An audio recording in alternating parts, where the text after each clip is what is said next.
¿Qué lugares comunes terminaron en algo siniestro? ¡Si mueve! Bueno, hoy vamos a ver la tercera parte para averiguarlo. El 18 de agosto del 2010, Ben McDaniel, de 30 años, se preparaba para hacer una expedición de buceo. Un par de horas después estaba bajando por el agua, y aproximadamente a unos 40 metros de profundidad vio algo que le llamó la atención. Frente a él se encontraba este letrero que dice: "Detente, prevén tu muerte, no vayas más adelante". Más de 300 buzos, incluyendo instructores de buceo, han muerto en cuevas como esta. Necesitas entrenamiento en cuevas, y entrenamiento en equipo para cuevas y buceo. Sin entrenamiento de cuevas y sin equipo para cuevas, los buzos pueden morir aquí. Puede pasarte a ti. No hay nada en esta cueva por lo que valga la pena bucear. No vayas más allá de este punto. En otras palabras, el letrero dejaba muy claro que para ir más allá debía ser un experto en buceo y tener conocimientos de cuevas. Ben estaba consciente de esto, así que decidió continuar y pasó por este letrero. Casi 100 metros adelante de este letrero, Ben encontró una zona. En esta se encontraba una puerta de seguridad, y se le conoce como la puerta submarina cerrada. Las únicas personas que pueden abrir este tipo de puertas son aquellos que cuentan con la experiencia necesaria y pasan varias pruebas de buceo donde exploran cuevas extremadamente peligrosas. En el caso de Ben, no era un experto en buceo, no sabía explorar cuevas, y no tenía las certificaciones necesarias de buceo. Lo único que quería era meterse a acomodar al lugar para explorar. Así que durante los siguientes minutos se la pasa golpeando la puerta, jalando de la manija, intentando empujarla, pero aún así no lo logra. Y justo cuando Ben está a punto de irse del lugar, un buzo desconocido llega, saca una llave y abre la puerta. En realidad este buzo llevaba un par de minutos viendo cómo Ben forcejeaba con la puerta, y como veía que casi se atoraba, decidió que lo mejor era ayudarlo. De alguna manera sería más seguro. Antes de entrar, Ben le hace una seña de agradecimiento. Del otro lado parece que es la entrada a una gran cueva, así que Ben nada hacia aquí y se pierde en la oscuridad. Ben estaba bastante emocionado, así que al pasar la puerta primero hace un recorrido de 500 metros, pero luego de esto la cueva se convierte en un gran hoyo. Baja a una profundidad de 310 metros aproximadamente, y un par de horas después Ben desapareció. Los días pasaron y su familia comenzó a preocuparse, así que lo reportaron como desaparecido. Las autoridades tardaron un poco en saber que había ido a este lugar conocido como la cueva Vortex Spring, uno de los peores lugares para explorar.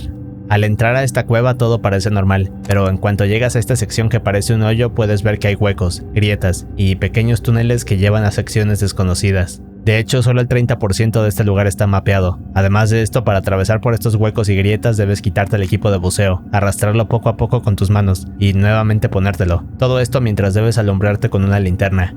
En el caso de Ben, nadie sabe con seguridad qué fue lo que hizo cuando entró, pero decenas de buzos llegaron aquí y comenzaron a explorar el lugar para encontrarlo. Todos tomaban turnos, marcaban cada zona que iban explorando y discutían sobre qué más hacer. Por otra parte, la familia McDaniel logró contratar a Steve King, el buzo que originalmente hizo el mapa de esta cueva años atrás.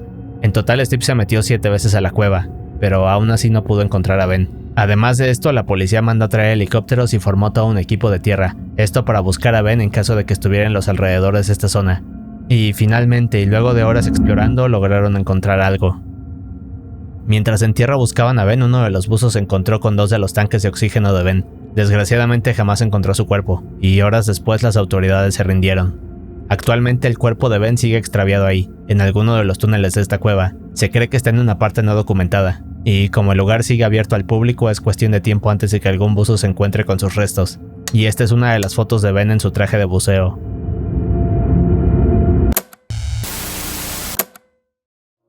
El 10 de junio de 1981, Ferdinando Franca y su hijo Alfredo, de 6 años, estaban caminando por un viñedo de su propiedad en Friscotti, un sitio conocido como el centro del vino local en Roma. Ese día la familia había terminado de dar su paseo, pero Alfredo estaba aburrido, así que le pidió permiso a sus padres para salir a caminar solo por los viñedos.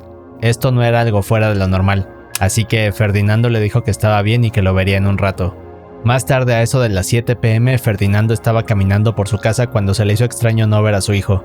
Después de unos minutos buscándolo, le pregunta a Franca si lo había visto, pero la madre tampoco sabe nada. La madre entonces le dice a Ferdinando que salga y que busque a su hijo para cenar. Así que el padre sale de la casa esperando a ver a su hijo, pero después de unos segundos de estar observando a la distancia no puede verlo. Lo que hace entonces es gritarle para decirle que la cena está lista y que es hora de volver a casa, pero de nuevo no puede ver nada, y Alfredo no contesta. En este punto Ferdinando queda algo confundido, así que empieza a caminar alrededor de su propiedad. El padre busca por todos lados gritándole a su hijo. Se asoma para ver si no está oculto detrás de algún objeto, pero aún así Alfredo no aparece. En cuanto se da cuenta de esto, regresa a casa por su esposa. Le pide ayuda para encontrarlo, pero 2 horas después no logran hacerlo, así que llaman a la policía. En cuanto llegan los oficiales, comienzan a buscar por toda la propiedad con sus linternas, y al igual que Franca y Ferdinando, no logran hallarlo. Aquí es cuando empiezan a pedir refuerzos. Minutos después llegan los demás oficiales. Vienen con perros rastreadores. Rápidamente se van más allá de la propiedad esperando encontrar algo, pero aún después de 3 horas no logran nada.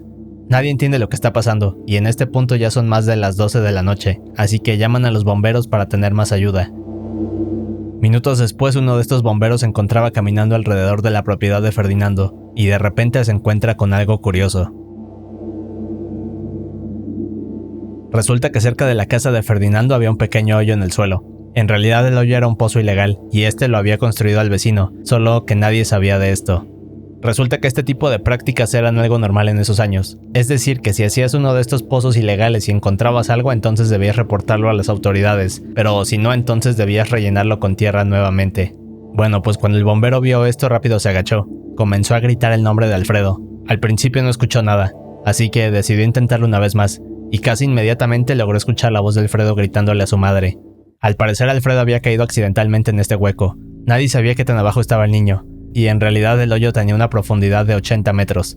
Rápidamente las autoridades hicieron maniobras para sacar a Alfredo, pero fracasaron. Lo que tuvieron que hacer entonces fue pedir más apoyo, así que momentos después llegaron más bomberos, traían más equipo, y de nuevo hicieron maniobras para rescatar al niño, pero nada de lo que hacían servía. De hecho, tuvieron que detenerse unos minutos a discutir cómo lo lograrían, y poco después de esto llegaron a la conclusión de que la única manera era bajar una tabla amarrada a una cuerda para que Alfredo la abrazara y lo subieran rápidamente. Así que pusieron su plan en marcha. Los bomberos hicieron el mecanismo en un par de minutos. Rápido empezaron a bajar esta tabla, pero a eso de los 25 metros de profundidad, la tabla se atoró.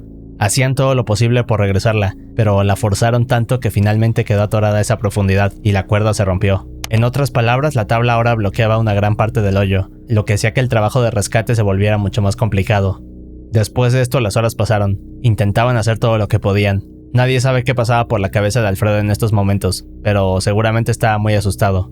Y de hecho ya estaba amaneciendo. La noticia se propagó muy rápido. En poco tiempo llegaron los medios de comunicación y estaban cubriendo todo el evento. Afortunadamente uno de los reporteros ofreció un micrófono con un cable lo suficientemente largo para llegar hasta donde estaba Alfredo, así que lo bajaron con mucho cuidado y fue un éxito. Ahora todos podían hablar con él. Lo primero que se pudo escuchar en televisión fueron los llantos y la desesperación. Lo único que pedía Alfredo era que lo rescataran para regresar a casa. Pero el problema más grande ya no era rescatar a Alfredo, sino quitar la tabla atascada, porque eso hacía que el rescate fuera prácticamente imposible. Así que el nuevo plan de todos era que una persona muy delgada bajara por medio de una cuerda, quitara la tabla y la subiera para después volver a planear el rescate de Alfredo. La persona que se animó a bajar por el hoyo fue Tulio Barnaby, un chico de 23 años lo suficientemente delgado. Pero lo malo vino cuando empezó a bajar. A medida que descendía, Tulio se dio cuenta de que el túnel no estaba bien hecho, sino que tenía una forma irregular. En poco tiempo se atoró, así que tuvo que pedir que lo regresaran a la superficie. Cuando llegó aquí le contó a los bomberos que el túnel tenía una forma muy complicada. Otra cosa que Tulio pensó fue que Alfredo no estaba hasta el fondo del hoyo, sino que más bien podía estar atorado en una de las partes irregulares. Por lo tanto le dijo a todos que debían apurarse y ser extremadamente cuidadosos, porque si no Tulio podría caer aún más. La única opción que tenían era contactar especialistas que tuvieran experiencia atravesando por cuevas para rescatar a Alfredo, pero las autoridades dijeron que no era necesario y que tampoco tenían tiempo. Bueno, pues un par de horas más pasaron. El nuevo plan que idearon fue crear un hoyo paralelo al de Alfredo. De esta manera podrían llegar mucho más abajo de la zona donde estaba y así rescatarlo. La maniobra en sí era muy peligrosa. De hecho, Tulio les volvió a decir que no lo hicieran porque si no el movimiento de la máquina haría que Alfredo se resbalara. Pero una vez más las autoridades lo ignoraron y minutos después empezaron a hacer la excavación. Para este punto el caso de Alfredo era famoso. Las televisoras ya habían puesto transmisiones de 24 horas continuas donde se discutía todo lo que pasaba. Toda Italia tenía la esperanza de ver a Alfredo ser sacado de este túnel. La excavación seguía. Alfredo cada vez estaba más asustado y se le escuchaba desesperado. Decía que estaba muy cansado, que quería ver a sus padres, que tenía frío y que por favor se apuraran. Las horas habían pasado y Alfredo llevaba ya 36 horas atrapado, pero aún así lograron llegar a la zona donde se encontraba. La siguiente maniobra que debían hacer era cavar hacia el lado de Alfredo y extraerlo por ahí. Bien, pues los rescatistas se metieron a este túnel, se pasaron al lado de Alfredo, y con sus linternas alumbraban hacia arriba y hacia abajo esperando ver al niño cerca de ellos. Desgraciadamente no podían verlo, y mientras discutían qué más hacer comenzaron a escuchar los gritos de Alfredo que venían de más abajo. La parte que los inquietó un poco es que la voz de Alfredo ya no mostraba ninguna emoción, sino que más bien se escuchaba débil y sin ánimo. Bueno, en realidad lo que pasó fue que tal y como Tulio había dicho, las vibraciones y movimientos de las excavaciones habían hecho que Alfredo resbalara. Se cree que Alfredo estaba en los 30 metros de profundidad, pero con todo esto ahora se encontraba hasta el fondo, y para hacerlo peor las temperaturas eran extremadamente frías. El tiempo se estaba terminando, así que bajaron lo más que pudieron el micrófono. Le pidieron a Alfredo que mantuviera la calma, porque estaban a punto de rescatarlo. El problema era que Alfredo ya no podía hablar muy bien, su voz estaba cada vez más débil, y se le escuchaba muy cansado. Las autoridades estimaron que solo tenían un par de horas para sacarlo, pero en medio de todo este caos un hombre salió, se hizo voluntario para bajar y rescatar al niño.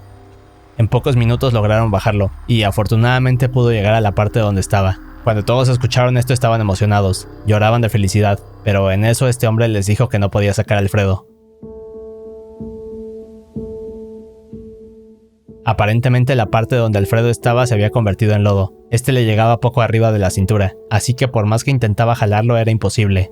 Cada vez que lo intentaba el peso del lodo no lo dejaba, pero además Alfredo resbalaba poco a poco y se sumergía más. El hombre hizo un par de intentos, pero llegó a un punto donde el lodo ya le cubría el cuello a Alfredo. Y finalmente, casi después de 60 horas, el tiempo se terminó. Las autoridades decidieron bajar un sonar para detectar si había latidos de corazón, pero ya no encontraron nada. Después de esto, toda Italia quedó devastada. Lo único que pudieron hacer las autoridades para cubrir las malas decisiones que habían hecho fue enjuiciar al vecino que había hecho el pozo ilegal. Donato, ¿va bene? ¿Si muove? Donato! Donato! Il bambino si è mosso?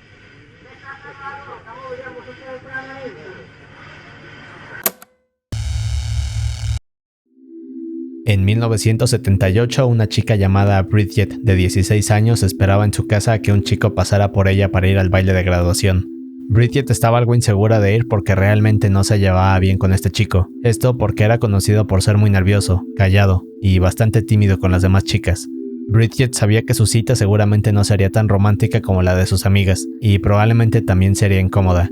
Pero cuando este chico la invitó no tuvo otra opción más que aceptar. Esto porque la fecha estaba muy cerca y nadie la había invitado, así que no quería perderse la experiencia. Un par de horas después tocaron a la puerta de su casa. En cuanto la abrió, vio a su cita, pero inmediatamente quedó decepcionada. El chico llevaba un traje muy extraño, se veía viejo, desgastado, y no lucía nada bien. Además de esto, el chico estaba mucho más nervioso que de costumbre, se la pasaba temblando, su voz era muy baja y temblorosa. Pero aún así, Bridget intentó ignorar todo esto, y le pidió de favor que le ayudara a cerrar el cierre de su vestido. Este chico estaba tan nervioso que ni eso pudo hacer. La madre de Bridget, que los estaba viendo al otro lado de la habitación, se dio cuenta de esto, así que se acercó a ellos y ayudó a su hija a cerrarle el vestido. Unos minutos después les tomó una foto y se fueron al baile de graduación. En cuanto llegaron, Bridget se sintió aliviada porque nada iba bien hasta ahora, así que saludó a sus amigas, y aunque sabía que este chico no era lo que esperaba, decidió quedarse con él y no ignorarlo. Aún así estaba claro que el chico odiaba estar aquí. Se sentía apanicado por estar rodeado de todos en una pista de baile. Al ver esto, Bridget le propuso sentarse en las mesas de alrededor para intentar calmarlo, así que el chico acepta y salen de la pista. Al llegar a la mesa, el chico le acerca una silla a Bridget, y segundos después se va caminando. Al ver esto, Bridget no sabe qué está pasando, pero el tiempo pasa, y no regresa. Como está desesperada, se para y comienza a buscarlo por todos lados. Se va a la pista de baile, le pregunta a sus amigos, después sale a revisar los pasillos, pero no encuentra nada, así que finalmente decide salir de la escuela. Cuando se acerca al estacionamiento puede ver el auto de este chico, y en el interior también observa que su cita está comiendo hamburguesas de McDonald's. Como todo esto es muy raro, Bridget se acerca y le pregunta qué sucede. El chico solo le responde que había salido a McDonald's, pero cuando intentó regresar no lo dejaron entrar, así que decidió esperarla fuera de la escuela para después llevarla a casa. Como ambos ya no podían regresar a la escuela, deciden que lo mejor es terminar la noche, así que el chico deja a Bridget en su casa y así termina todo.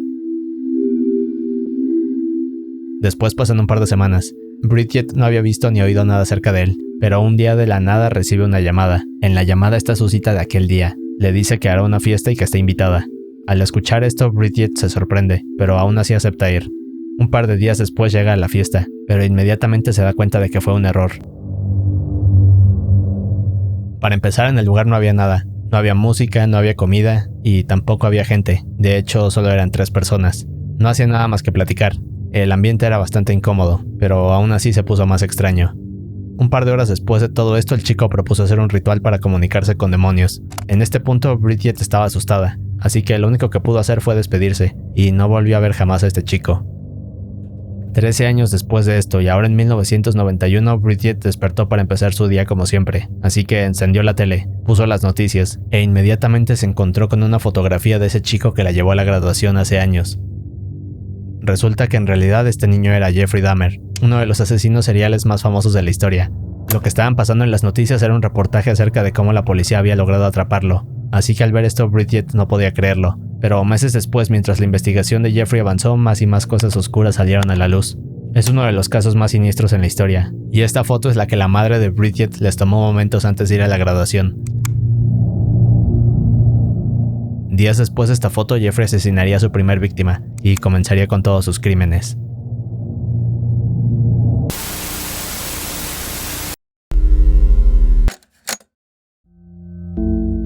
En 2002, Sean Doyle, un bartender de 25 años de Nueva York, salió unas horas, pero momentos después ocurrió algo inesperado. Los clientes frecuentes de Sean lo describían como alguien amable, pequeño y atento. Sean había hecho amistad con un hombre de 47 años, llamado Michael. Michael y Sean eran vecinos, vivían en el mismo piso de departamentos. Las personas que los veían juntos los describían como un dúo curioso. Esto porque además de la diferencia de edad, Michael superaba por mucho en tamaño a Sean. Ambos se la pasaban juntos en sus ratos libres. Uno de estos días fue el 13 de diciembre del 2002. Sean recién había terminado uno de sus turnos. Casi al momento de entrar a su departamento se dio cuenta de que al final del pasillo Michael iba saliendo con su novia. Al ver a Sean ahí parado lo invitaron para salir a cenar. Así que Sean acepta, se mete a su departamento, se arregla un poco y minutos después todos salen del edificio. Durante el siguiente par de horas los 3 se van a un bar, celebran, la pasan bien y cuando se dan cuenta ya era la madrugada del siguiente día, así que era momento de descansar. De hecho, para regresar a su departamento solo debían caminar un par de calles. Los 3 dejan el bar y caminan unos minutos. Mientras caminan y están a punto de llegar, Michael comienza a enojarse. De hecho, no pasa mucho tiempo y Michael le da un golpe en la cara a Sean sin pensarlo. Lo que sucedió es que para Michael, Sean estaba coqueteando con su novia. Esto no le pareció, y fue por eso que decidió golpear a su amigo. El problema es que esto no terminó aquí, sino que Michael continuó atacando a Sean y lo golpeaba sin parar. El ruido y los gritos rápidamente despertaron a los vecinos, así que en varios departamentos la gente podía ver el ataque. Más tarde esta gente describiría la escena como un hombre grande aprovechándose de un hombre pequeño. Sean no tenía oportunidad de defenderse, y para empeorar las cosas, Michael lo tomó del cuello y lo lanzó con toda su fuerza hacia atrás. El pobre de Sean, que apenas podía mantener el equilibrio, no se dio cuenta, pero detrás de él se encontraba uno de estos tubos de plástico que se usan en la ciudad para tapar el drenaje. Estos se usan cuando se le da mantenimiento a las calles y para asegurar que las personas no caigan aquí. En el caso de Sean iba con tanta fuerza que no solo derribó este tubo, sino que había un hoyo profundo donde cayó. El hoyo tenía una profundidad de 5 metros. Cuando los vecinos se dan cuenta de esto, quedan sorprendidos. Están a punto de llamar al 911, pero comienzan a escuchar un grito que más tarde describirían como algo aterrador. En realidad lo que pasó es que al fondo de este hoyo había demasiada agua, pero estaba hirviendo. Y no solo eso, sino que además el drenaje emitía vapor de una temperatura extremadamente alta. Nadie se daba cuenta de esto. De hecho, los vecinos solo pensaron en llamar al 911. Y minutos después, cuando llegaron los paramédicos, bomberos y policías, solo podían escuchar los gritos de Sean en toda la calle. Uno de estos bomberos se acercó al hoyo para intentar verlo, pero al hacerlo el vapor estaba tan caliente que tuvo que hacerse para atrás. Aún así, Sean pudo seguir aguantando, y momentos después el vapor se terminó. Así que nuevamente los bomberos se acercaron para ver cómo sacarlo. Aquí es cuando se dieron cuenta que la mitad del cuerpo de Sean estaba sumergida en agua, y además no dejaba de gritar. Más tarde describirían la expresión en su rostro como de desesperación y agonía. Al principio no sabían qué hacer con él, lo único que pensaron fue tirar una cuerda y subirlo, pero el problema es que Sean llevaba tanto tiempo ahí que sus extremidades no respondían bien. En otras palabras, no había manera de que agarrara la cuerda con fuerza. Lo siguiente que hicieron fue ponerle el arnés a uno de estos bomberos para bajarlo y ayudar a Sean, pero en cuanto se metió al drenaje se dio cuenta de que la temperatura era mucho más alta de lo que pensaban. En realidad, dentro de este hoyo, Sean estaba a unos 150 grados centígrados. Las autoridades discutían cómo sacarlo rápido de ahí, pero no tardaron mucho en darse cuenta que sería imposible, y la parte triste de esto es que durante los siguientes 10 minutos nadie podía hacer nada más que escuchar los gritos de Sean, pidiendo ser rescatado. Finalmente los gritos pararon, pero hubo una revelación más tarde. Las autoridades tuvieron que esperar 4 horas para que la temperatura bajara. Más adelante, la analista médica Julie Melinek recibió los restos de Sean. En su libro escribió algo interesante y aterrador. De acuerdo con ella, este ha sido el caso más horrible en el que ha participado. Lo que descubrió es que a pesar de los ataques de Michael y la caída en el hoyo, Sean se hubiera podido recuperar con facilidad. El verdadero problema fue el vapor que lo quemó poco a poco. Ahora, la revelación de Julie dice que las quemaduras por vapor no dañan tus nervios a diferencia de las que son por llamas. Así que, en otras palabras, Sean sentía absolutamente todo, y por eso no quedaba inconsciente.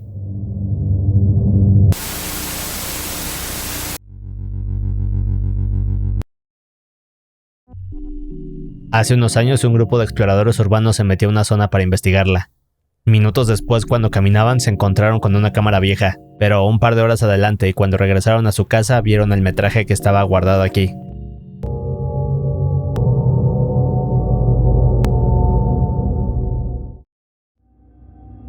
En 1990 un hombre decidió tomar su cámara, una linterna, y después salió para documentar su siguiente aventura. Minutos después llega a la ubicación, así que enciende la cámara y el metraje muestra lo que parece ser un pasillo muy largo, estrecho, hecho de concreto, y está muy oscuro. Por el aspecto del lugar parece que está debajo de la tierra, podría ser una mina o una especie de túnel.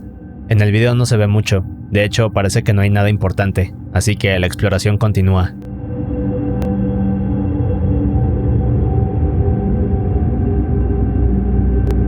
Durante los primeros segundos no encuentra nada interesante, únicamente se ven algunos túneles y no está claro qué es lo que está buscando, pero de la nada logra encontrar algo. En el video vemos cómo apunta la cámara hacia una flecha pintada en la pared, y esta a su vez apunta a una dirección del túnel. Al ver esto voltea hacia todos lados, y en el suelo encuentra una flecha más. Esta también apunta en la misma dirección que la de la pared. Durante los próximos minutos el hombre sigue caminando siguiendo más flechas. Algo que podemos observar en el video es cómo se mete más y más a las profundidades de este túnel, pero luego de seguir explorando el hombre encuentra algo inesperado. Las flechas en realidad lo habían dirigido a esta habitación más grande que el resto del lugar, pero cuando la cámara comienza a enfocar lo que se ve aquí son restos humanos. Y no solo se ven unos cuantos huesos, sino cientos de estos cubriendo todo el pasillo.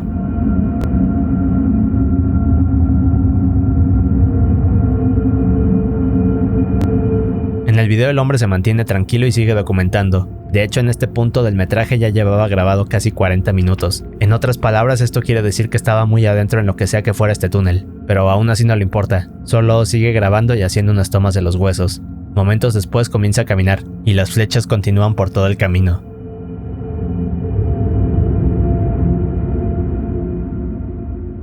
Pasan otros 10 minutos. El hombre sigue atravesando por todos estos pasillos y zonas con más y más huesos, y de la nada se detiene frente a otro de estos túneles. Lo único que se puede ver al fondo es oscuridad, así que apunta su cámara para encontrar algo. De la nada se voltea y comienza a caminar rápido. Al parecer algo lo había asustado. No se sabe qué es, pero el hombre cada vez camina con más prisa, y en eso se puede escuchar su respiración que comienza a agitarse. No está claro qué es lo que lo asustó, pero por haber estado solo en este lugar lleno de restos humanos por casi una hora, podemos decir que lo que vio fue algo inquietante. Y tan solo unos segundos después de esto, el hombre empieza a correr a toda velocidad. En el video aún podemos ver más flechas en las paredes, oscuridad y más túneles. Solo que en este punto el hombre baja la cámara y sigue corriendo. Parece que alguien lo persigue y su respiración cada vez es más agitada. Segundos después parece tropezar, y lo último que la cámara graba es al hombre perderse entre la oscuridad. La cámara continuó así hasta perder la batería, y 10 años después fue cuando el grupo de exploradores urbanos la encontraron. En realidad esta zona donde aquel hombre entró son las catacumbas subterráneas de París, una de las zonas más siniestras del planeta. Estas catacumbas se extienden por 321 kilómetros a través de este tipo de túneles, y por todo este lugar verás habitaciones llenas de restos humanos. El lugar se encuentra por debajo de la ciudad, y se calcula que aquí hay más de 6 millones de personas enterradas. Estas catacumbas se abrieron como lugar turístico en los 1800, pero únicamente se daba el acceso a ciertas zonas. El lugar es tan grande que el 70% aún permanece sin documentar, y la parte creepy es que si te desvías un poco de los caminos podrías terminar perdiéndote en lo que parece ser un laberinto sin luz. También se cree que estas catacumbas no son solo de un piso, sino que podría haber varios niveles, y por eso se recomienda seguir las señalizaciones y no explorar las zonas prohibidas. Pero como en todos lados hay gente a la que no le importa seguir las reglas. Muchos encuentran la forma de entrar a estas zonas prohibidas y documentan su exploración, pero la parte horrible de esto es que en muchas ocasiones los exploradores no salen de estas catacumbas. Uno de estos exploradores podría ser el hombre de este video. Al día de hoy no se sabe su identidad, no se sabe qué encontró aquí abajo, y tampoco se sabe si logró escapar o no. Es uno de los misterios más grandes de París y se le conoce como el hombre perdido de las catacumbas. Lo último que quedó de él fue este video.